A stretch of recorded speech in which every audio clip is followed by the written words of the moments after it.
Hello friends, तो आज हमारे पास डेरिवेशन सीरीज़ का पार्ट है और हम यहाँ पे most important derivation class 12th की करा रहे हैं।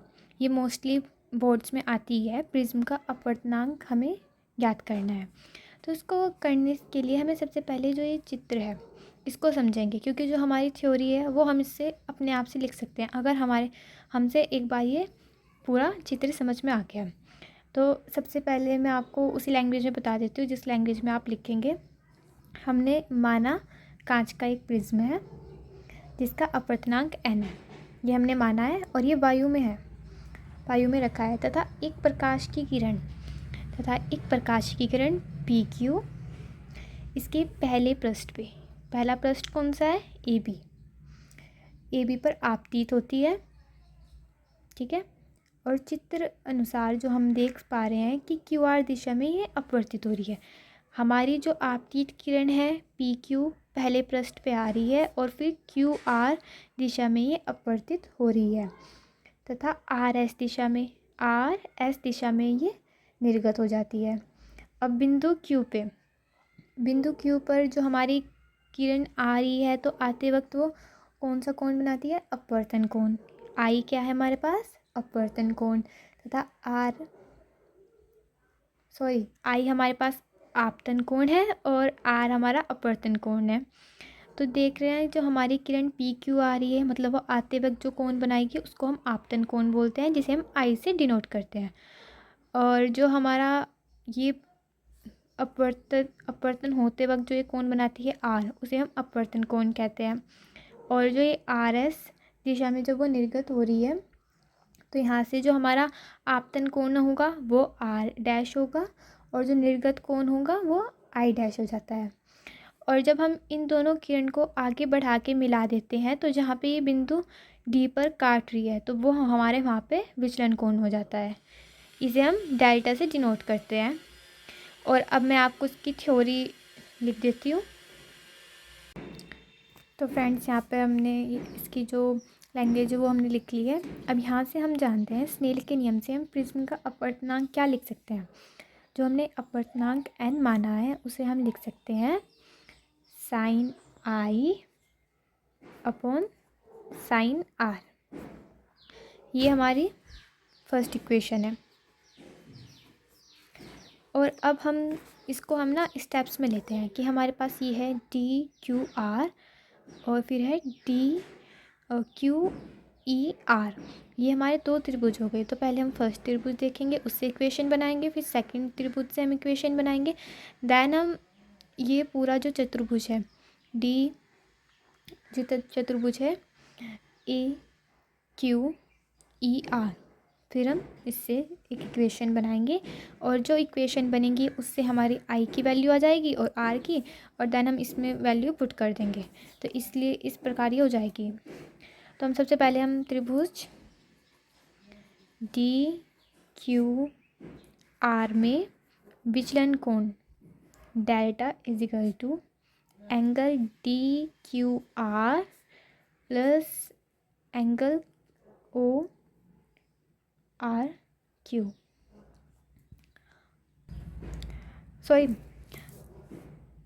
DRQ।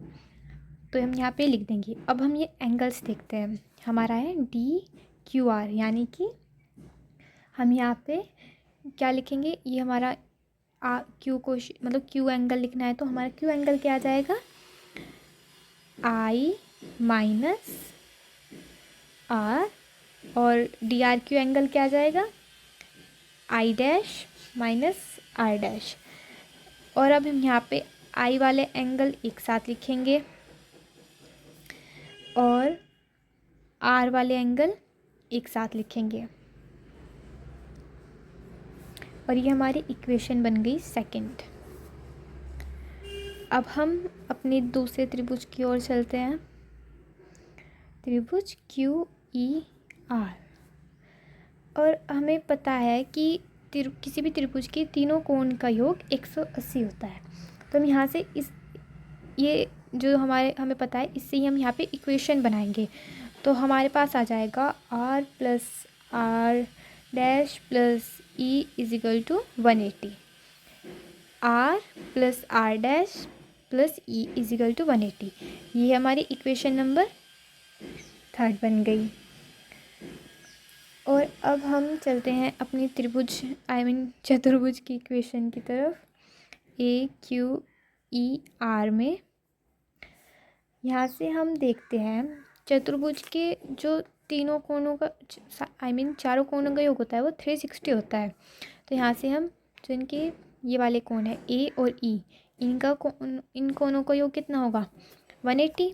तो बस हम यहाँ से ये इक्वेशन बनाएंगे, ए प्लस ई इजिकल टू 180।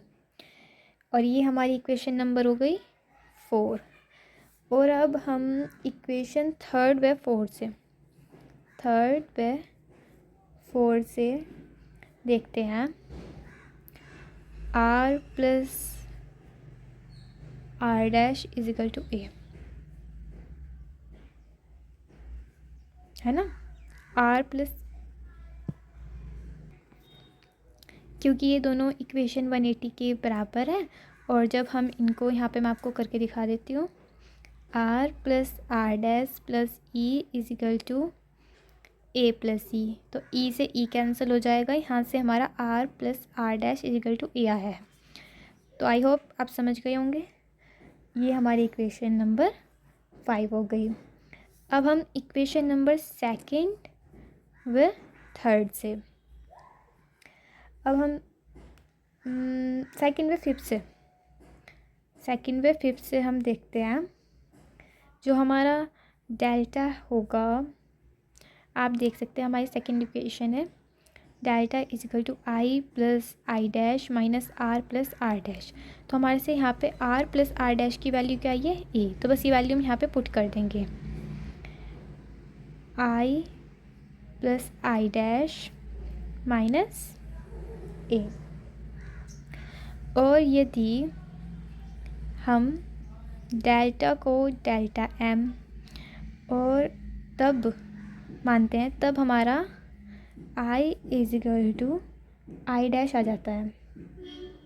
तो बस अब ये वैल्यू हम यहाँ पे पुट करके देखते हैं, delta M equal to I plus I minus A, तो I plus I 2i minus ए यहाँ पे कर देते हैं।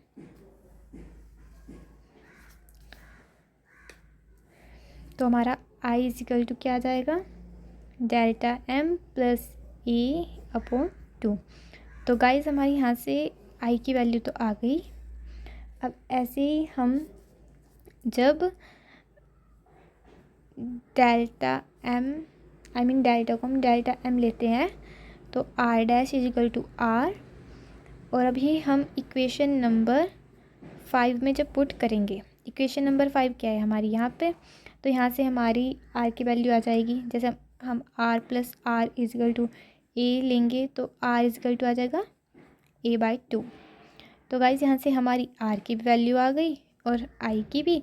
तो अब ये i और r की वैल्यू हम अपनी इक्वेशन नंबर 1 में पुट कर देंगे।